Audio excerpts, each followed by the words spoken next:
राष्ट्र सर्वप्रथम राष्ट्र सर्वप्रथम राष्ट्र सर्वप्रथम राष्ट्र सर्वप्रथम राष्ट्र सर्वप्रथम की बात कार्यक्रम में आप सभी राष्ट्रवासियों का हार्दिक स्वागत है। प्रधानमंत्री नरेंद्र मोदी ने इथियोपिया की संसद के संयुक्त सत्र को संबोधित करते हुए कहा कि ग्लोबल साउथ अब अपना भविष्य स्वयं लिख रहा है। उन्होंने जोर दिया कि भारत और इथियोपिया एक परिवार के रूप में अधिक न्यायपूर्ण, समान और शांतिपूर्ण विश्व के निर्माण के लिए साथ खड़े हैं। पीएम मोदी ने कहा कि ग्लोबल साउथ का उदय किसी के खिलाफ नहीं बल्कि सभी के हित में है। इससे पहले पीएम मोदी ने अदीस अबाबा स्थित अदवा विजय स्मारक पर पुष्पांजलि अर्पित की। भारत और इथियोपिया ने अपने द्विपक्षीय संबंधों को रणनीतिक साझेदारी तक बढ़ाते हुए शिक्षा, डिजिटल इंफ्रास्ट्रक्चर और शांति मिशनों सहित 8 समझौतों पर हस्ताक्षर किए।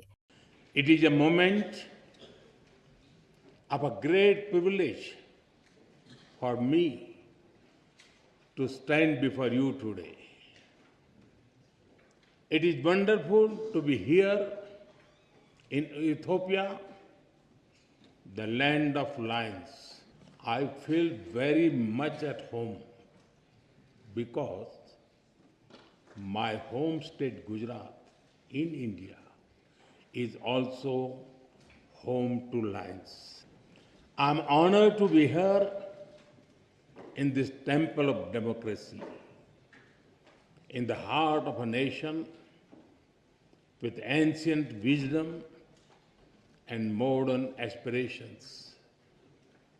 And I come to you with deep respect for your parliament, your people, and your democratic journey. On behalf of the 1.4 billion people of India, I bring greetings of friendship, goodwill, and brotherhood. Tena Istilin, Salam. Honorable members, in this great building, your laws are shaped. Here, the will of the people becomes the will of the state.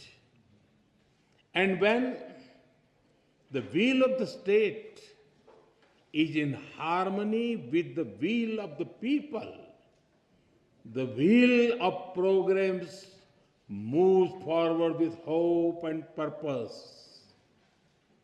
Through you, I am also speaking to your farmers in the fields, to the entrepreneurs building new ideas, to the proud women leading communities and institutions, and to the young people of Ethiopia who are shaping the future. I thank you for the immense privilege. Yesterday, I was also honored to receive the Grand Honor Nishan of Ethiopia from my dear friend, Prime Minister Dr. Abiy Ahmed. I accept this award with folded hands, with humility on behalf of the people of India. Am Sagnalo.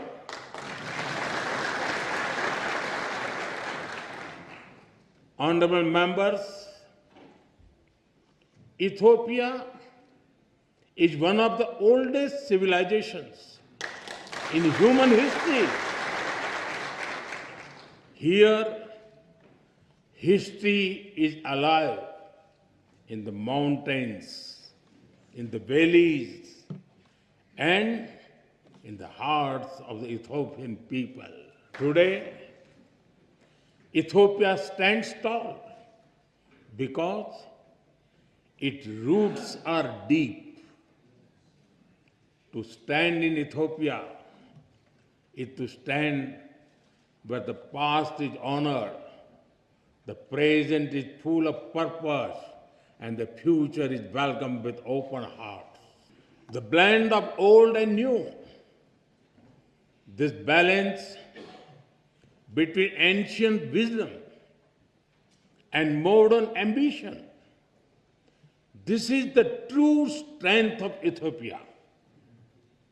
The spirit of Medemer or synergy is very familiar to us in India. Like the monolithic churches of Lalibela, the ancient rock temples of Tamil Nadu in India are also prayers set in stone. We too are an ancient civilization, walking confidently into the future. Delhi में बढ़ते वायु प्रदूषण को लेकर रेखा सरकार ने सख्त रुख अपनाया है।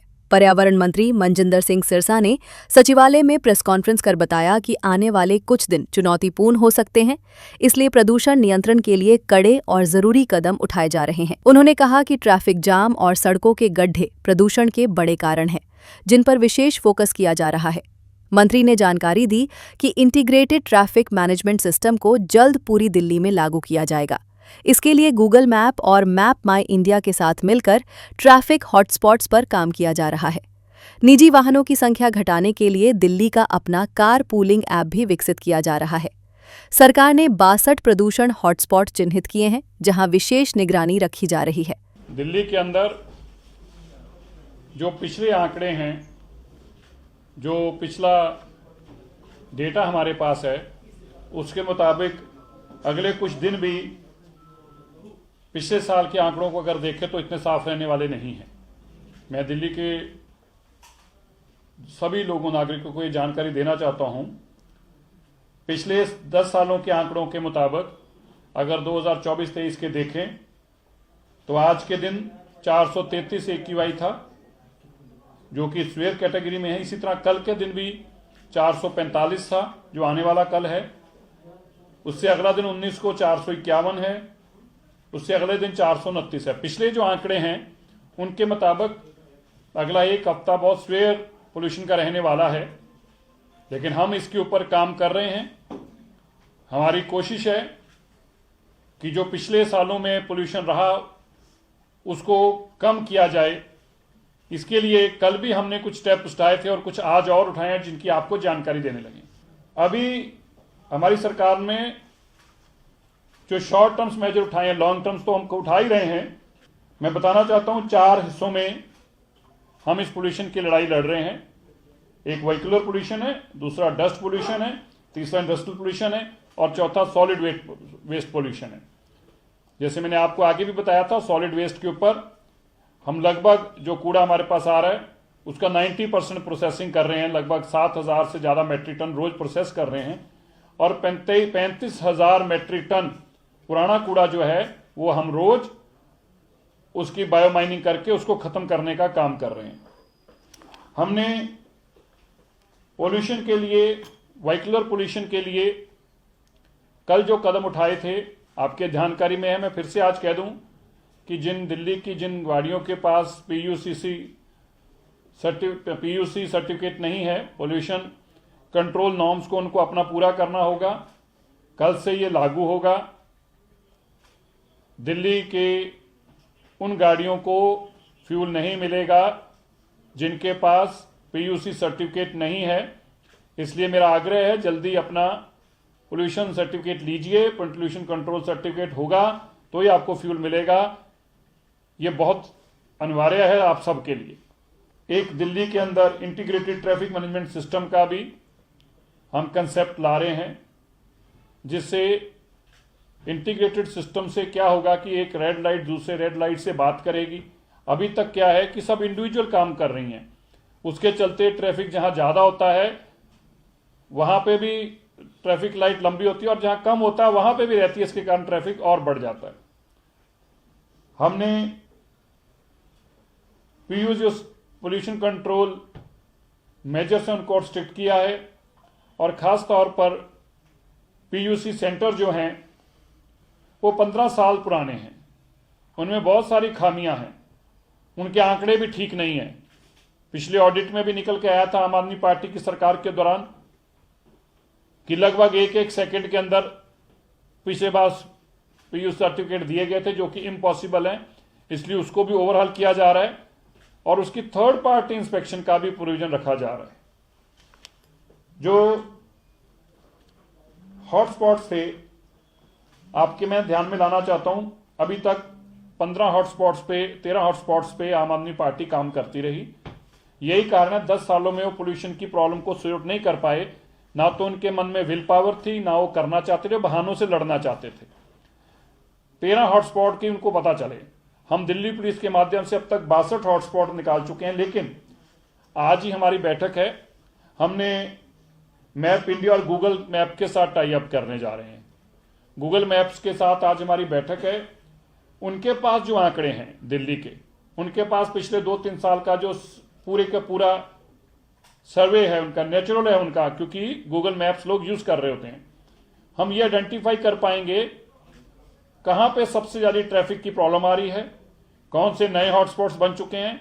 हमारी कोशिश है कि नए 100 हॉटस्पॉट्स ऐसे आइडेंटिफाई किए जाएं जो ट्रैफिक के कारण हैं और फिर उनके ऊपर एक प्लान तरीके से काम किया जाए। ये दिल्ली के लिए इस वक्त बहुत जरूरी है। मुख्यमंत्री योगी आदित्यनाथ ने बुधवार को पीएसी के स्थापना दिवस समारोह 2025 के अवसर पर पीएसी जवानों को संबोधित किया। उन्होंने कहा कि 78 वर्षों का पीएसी का इतिहास अनुशासन, शौर्य, त्याग और समर्पण का प्रतीक रहा है। मुख्यमंत्री ने कहा कि कानून का राज ही प्रदेश में सुशासन और सुरक्षित वातावरण की गारंटी देता है, जिससे निवेश को बढ़ावा मिलता है और युवाओं की आकांक्षाएं पूरी होती हैं। मुख्यमंत्री योगी ने बताया कि बीते 8.5 वर्षों में सरकार ने पीएसी की 46 कंपनियों को पुनर्जीवित किया और बल को आधुनिक हथियारों व दंगा नियंत्रण उपकरणों से सुसज्जित किया गया। उन्होंने कहा कि पीएसी बल आंतरिक सुरक्षा, आपदा प्रबंधन, त्योहारों, वीवीआईपी सुरक्षा और चुनावों के शांतिपूर्ण आयोजन में अग्रिम मोर्चे पर कार्य करता है। पीएसी बल के 78 वर्ष के इस गौरवशाली परंपरा की स्थापना दिवस के आज के समारोह में हृदय से बधाई देता हूं। ये 78 वर्ष पीएसी बल के अनुशासन, शौर्य, त्याग और समर्पण का एक गौरवशाली इतिहास है। पीएसी बल उत्तर प्रदेश जैसे देश के सबसे बड़ी आबादी के राज्य में आंतरिक सुरक्षा को सुनिश्चित करने, कानून व्यवस्था की स्थिति में अपनी प्रभावी भूमिका के साथ ही आपदा प्रबंधन, प्रदेश के अंदर होने वाले सभी महत्वपूर्ण पर्व और त्योहारों के साथ ही अति विशिष्ट महानुभावों के आगमन, चुनाव के दौरान शांतिपूर्ण ढंग से भारत के लोकतंत्र के महापर्व को सुनिश्चित करने तथा विभिन्न संवेदनशील परिस्थितियों में अग्रिम मोर्चे पर रह करके कार्य करता रहा है। पीएसी के अधिकारी और कार्मिकों के आज वह केवल एक पीएसी बल नहीं, विभिन्न आयामों के माध्यम से न केवल उत्तर प्रदेश की बल्कि देश के अंदर अपना योगदान उत्तर प्रदेश पीएसी बल एसएसएफ के माध्यम से यातायात पुलिस की व्यवस्था में, प्रतिसाद निरीक्षक ड्यूटी में, प्रशिक्षण संस्थानों में प्रशिक्षक के रूप में, एटीएस एवं एसटीएफ के कमांडो के रूप में भी अपनी सेवाएं प्रदान करके अपने कर्तव्यों का निर्वहन कर रहा है। उत्तर प्रदेश के अंदर बेहतर कानून व्यवस्था बनाए रखने, आंतरिक सुरक्षा के माध्यम से उत्तर प्रदेश की एक बेहतर छवि को देश के सामने प्रस्तुत करने में हमें अत्यंत सफलता प्राप्त हुई है। पीएसी की संख्या, उनकी क्षमता, उनका प्रशिक्षण और तकनीक के स्तर पर उन्हें सशक्त बनाने का कार्य निरंतर जारी है। बल को अत्याधुनिक हथियारों और दंगा नियंत्रण उपकरणों से सुसज्जित किया गया है। SLR, INSAS rifle, multi shell launcher, anti riot gun व टीयर गैस गन तथा अत्याधुनिक सुरक्षा उपकरण भी अब पीएसी बल को प्रदान किए गए हैं। पीएसी कार्मिकों की व्यावसायिक दक्षता में गुणात्मक सुधार किए जाने हेतु जो पूर्व में प्रचलित प्रशिक्षण पाठ्यक्रम को भी अपडेट करते हुए ए, बी, सी आदि ग्रेड सुनिश्चित करते हुए उन्हें सुनिश्चित रूप से आगे बढ़ाने का कार्य किया जा रहा है। आज पीएसी बल में सर्वाधिक संख्या में नौजवान हैं। हमारी सरकार द्वारा पीएसी में 41,893 आरक्षियों एवं 698 प्लाटून कमांडरों की भी भर्ती की गई। सीधी भर्ती के अंतर्गत प्लाटून कमांडरों के पद पर 1,648, आरक्षी के पद पर 15,131 अभ्यर्थियों की भर्ती प्रक्रिया वर्तमान में प्रचलित है। इसमें 135 प्लाटून कमांडर की भर्ती हेतु विज्ञापन जारी जा चुका है और बहुत शीघ्र यह भर्ती भी संपन्न होकर के उत्तर प्रदेश पुलिस बल की क्षमता को बढ़ाएगी। सरकार आपको इस बात के लिए आश्वस्त करती है कि आपके सम्मान और आपके लिए सरकार के स्तर पर मिलने वाली सुविधा और संसाधन निरंतर इसमें इसी प्रकार से वृद्धि होती रहेगी। इस विश्वास के साथ मैं उत्तर प्रदेश पीएसी बल के 78 वर्ष पूर्ण होने के उपलक्ष्य में आप सभी पीएसी बल से जुड़े हुए जवानों और अधिकारियों को हृदय से मैं बधाई देता हूं, अपनी शुभकामनाएं देता हूं। धन्यवाद। जय हिंद। अभी समय है एक ब्रेक का। हम चलते हैं ब्रेक पर, आप कहीं जाए नहीं, छोटा सा break. Kamal Buildtech Private Limited, fulfilling promises. With our professional team and experience of delivering projects, in past we guarantee you peace of mind and top quality work in an affordable price. और अधिक खबरों के लिए आप हमारे YouTube channel दैनिक India दर्पण को अभी सब्सक्राइब करें और नोटिफिकेशन के लिए बेल आइकन को प्रेस करना ना भूलें।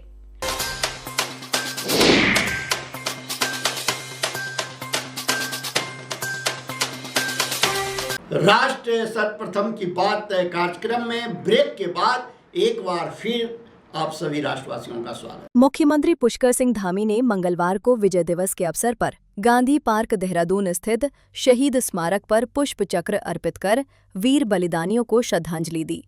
इस अवसर पर आयोजित श्रद्धांजलि एवं सम्मान समारोह में उन्होंने 1971 के युद्ध में शामिल सैनिकों और शहीदों के परिजनों को सम्मानित किया। मुख्यमंत्री ने विजय दिवस की शुभकामनाएं देते हुए कहा कि 1971 का युद्ध भारतीय सेना के शौर्य, त्याग और अदम्य साहस की गौरवगाथा है, जो देश के इतिहास में स्वर्णाक्षरों में अंकित है। सीएम धामी ने कहा कि इस युद्ध में पाकिस्तान के लगभग 93,000 सैनिकों ने आत्मसमर्पण किया था, जबकि उत्तराखंड के 248 वीर सपूतों ने सर्वोच्च बलिदान दिया। उन्होंने बताया कि राज्य सरकार सैनिकों और उनके परिवारों के कल्याण के लिए निरंतर कार्य कर रही है। शहीदों के आश्रितों को मिलने वाली अनुग्रह राशि 10 लाख से बढ़ाकर 50 लाख रुपए की गई है। साथ ही वीरता पुरस्कारों की राशि में भी उल्लेखनीय वृद्धि की गई है। आज का ये दिन हम सब के लिए बहुत गौरव का दिन है, जिसमें इतने हजारों हजार की संख्या में पाकिस्तान के सैनिकों ने आत्मसमर्पण किया। 90,000 से भी ज्यादा सैनिकों ने। इस गौरव दिवस, इस विजय दिवस के अवसर पर मैं अपनी ओर से आप सभी को बधाई देता हूं, सबको शुभकामनाएं देता हूं। और आज के इस अवसर पर मैं उन सभी वीर बलिदानियों को प्रदेशवासियों की तरफ से श्रद्धांजलि अर्पित करता हूं, जिन्होंने अपने अदम्य साहस और सर्वोच्च बलिदान के द्वारा 1971 के युद्ध में न केवल भारत की एकता और अखंडता और स्वाभिमान की रक्षा की, बल्कि अपने अद्वितीय रण कौशल से दुश्मन को पराजित कर भारत को ऐतिहासिक विजय दिलाने का काम किया। भाइयों बहनों, आज का ये दिन भारतीय सेना के ऐतिहासिक अप्रतिम शौर्य, अतुलनीय त्याग, अटूट राष्ट्रनिष्ठा की उस गौरव गाथा को स्मरण करने का, उस गौरव गाथा को याद करने का दिन है जो हमारे इतिहास के पन्नों पर स्वर्णाक्षरों से अंकित है। वर्ष 1971 में पाकिस्तान के विरुद्ध लड़ा गया ये युद्ध स्वतंत्र भारत के इतिहास का एक ऐसा स्वर्णिम अध्याय है जो प्रत्येक भारतीय के लिए गौरव और प्रेरणा का स्रोत है, जो हमें गौरव की भी अनुभूति हमेशा प्रदान करता है, हमारे अंदर एक स्वाभिमान भी जगाने का काम करता है। इस युद्ध में भारत की सेनाओं ने संपूर्ण विश्व को यह दिखा दिया कि भारत न केवल अपनी संप्रभुता की रक्षा करने में सक्षम है, बल्कि जरूरत पड़ने पर मानवता, न्याय और लोकतांत्रिक मूल्यों के संरक्षण के लिए दृढ़ संकल्प के साथ खड़ा होता है। हमारी प्रदेश सरकार भी सैनिकों और उनके परिवारों के लिए पूरी तरह से उनके कल्याण के लिए संकल्पित होकर कार्य कर रही है। मुख्यमंत्री भजनलाल शर्मा ने जालौर जिले के आहोर में आयोजित ग्रामीण एवं शहरी समस्या समाधान शिविर का अवलोकन किया और जनसभा को संबोधित किया। इस अवसर पर मुख्यमंत्री ने शिविर में प्राप्त जन समस्याओं की समीक्षा करते हुए संबंधित अधिकारियों को त्वरित और प्रभावी समाधान के निर्देश दिए। उन्होंने कहा कि सरकार का उद्देश्य अंतिम व्यक्ति तक सुशासन पहुंचाना है और ऐसे शिविर जनता की समस्याओं के सीधे समाधान का सशक्त माध्यम है। जनसभा में मुख्यमंत्री ने राज्य सरकार की जन कल्याणकारी योजनाओं की जानकारी देते हुए पात्र लोगों से लाभ लेने की अपील की। कार्यक्रम में जनप्रतिनिधि, प्रशासनिक अधिकारी और बड़ी संख्या में स्थानीय नागरिक उपस्थित रहे। साथियों, आपने भरपूर आशीर्वाद देकर के 2 साल पहले राजस्थान के अंदर हमारी सरकार बनाने का काम आपने किया था। निश्चित रूप से मैं आपको धन्यवाद देना चाहता हूं और आपसे यह भी कहना चाहता हूं, जिस विश्वास के साथ आपने राजस्थान में 2 साल पहले सरकार बनाई थी, हम आपके उस विश्वास को किसी कीमत पर नहीं तोड़ेंगे, किसी कीमत पर नहीं तोड़ेंगे। इसलिए हम आज आपके बीच में, क्योंकि हमारे देश के यशस्वी प्रधानमंत्री नरेंद्र मोदी जी कहते हैं कि हर पार्टी को जो सरकार आती है उसको हर साल हमारी जनता के बीच में जाकर के हिसाब देना चाहिए कि हमने जनता के कामों को कितना किया है। इसलिए मैं कहना चाहता हूं आपसे, हम 1 साल हुए थे तो हम आपने राजस्थान की जनता को हमने हिसाब दिया था और अब 2 साल हो गए तो आपके बीच में हिसाब देने के लिए फिर से हम उपस्थित हुए हैं कि हमारी सरकार ने क्या किया है। गौरवशाली 2 वर्ष सफलतापूर्ण के जो हमारे हुए हैं, हम 2 साल जन कल्याण और प्रदेश के विकास के लिए समर्पित करते हैं। इस कड़ी में मैं आज जालौर के विकास को आगे बढ़ाने के लिए 338 करोड़ रुपए से अधिक की राशि का विकास कार्यों का सौगात आपको दी गई है। आज 100 करोड़ रुपए से अधिक की राशि से विकास कार्य जिला वासियों को समर्पित किए गए हैं। आज केसवाना के राजकीय कृषि महाविद्यालय और रानीवाड़ा, चीतलवाना, साचौर के राजकीय महाविद्यालयों के भवन लोकार्पण का काम किया गया है। आज हेमगुड़ा में 3311 केवी सब स्टेशन और प्रधानमंत्री कुसुम योजना के कंपोनेंट सी के तहत 8 सौर ऊर्जा संयंत्रों का भी लोकार्पण किया गया है। साथ ही आज 237 करोड़ रुपए से अधिक राशि के विकास कार्यों की नींव रखी गई है। इन विकास कार्यों के तहत लगभग 76 करोड़ रुपए की लागत से ऊंट से भैंसवाड़ा, अलावा से पावटा, भागली से पुरोतान से आहोर, गुड़ा बालोतान से थावला, आगवारी से कुआड़ा, छीपरवाड़ा से आहोर, चांदना से सिहाड़ा, हरजी से सिरोई सीमा तक सड़क में पुल के निर्माण किया जाएगा। 20 करोड़ रुपए की लागत से आकोली से रामबोट की, दीगांव से नारायणबास, सुमेरगढ़ खेरा से देवाड़ा, सांपड़ी से बोगड़ा, कबराड़ा से भूती, हरजी से पलडिया महादेव, उखड़ा से चांदराई, खोड़ा मोमाजी से कुआड़ा से थावला तक सड़क डामरीकरण का कार्य किया जाएगा। प्रधानमंत्री कुसुम योजना 1 के तहत जिले में 19 सौर ऊर्जा संयंत्रों की स्थापना की जाएगी और कबला में भी 3311 केवी सब स्टेशन की नींव भी रखी गई है। ये विकास के कार्य न केवल जिले की प्रगति बढ़ाएंगे बल्कि यहाँ के बासिंदों के जीवन को सुगम बनाने का काम भी करेंगे। साथियों, हमने पिछले 2 सालों जालौर के विकास और यहाँ के लोगों के कल्याण का पूरा ख्याल रखा है। मेरे भाइयों, जिले में 952 नियमित पदों और 642 संविदा नियुक्ति प्रदान की गई है। मुख्यमंत्री सुखविंदर सिंह सुक्खू बुधवार को घुमारवी विधानसभा क्षेत्र के 1 दिवसीय दौरे पर पहुंचे। इस दौरान उन्होंने पेंशनर दिवस के अवसर पर हिमाचल प्रदेश पेंशनर संयुक्त फ्रंट द्वारा आयोजित राज्य स्तरीय कार्यक्रम में मुख्य अतिथि के रूप में भाग लिया, जिसमें प्रदेश भर से बड़ी संख्या में पेंशनर उपस्थित रहे। दौरे के दौरान मुख्यमंत्री ने लगभग 69 करोड़ रुपए की लागत से विभिन्न विकास कार्यों का उद्घाटन और शिलान्यास किया। उन्होंने टिकरी वार्ड में बहुउद्देशीय खेल परिसर की आधारशिला रखी तथा घुमारवी के नवनिर्मित पुलिस थाना भवन का उद्घाटन किया। इसके साथ ही पुलिसकर्मियों के लिए प्रस्तावित स्टाफ क्वार्टर का शिलान्यास भी किया गया। मुख्यमंत्री ने सीरखड्ड पुल से घुमारवी, बड़थी, शाहतलाई सड़क के नवीनीकरण, वर्षा जल संग्रहण योजना और अमरपुर, हड़सर, जम्मन घुमारवी सड़क उन्नयन कार्य का शिलान्यास किया। 3 साल पहले हमारी जब सरकार बनी, आप सब लोगों का आशीर्वाद प्राप्त हुआ। आपके आशीर्वाद से आपने सरकार में कार्य किया है। ईमानदारी से इस प्रदेश के विकास में आपका महत्वपूर्ण योगदान रहा है। जो भी विकास की गाथा इस प्रदेश में लिखी गई है, उसमें कहीं ना कहीं आपकी मेहनत, आपकी पारदर्शिता और जो निष्ठा थी इस प्रदेश के विकास के लिए, वो सब काम आपने उसमें किया है।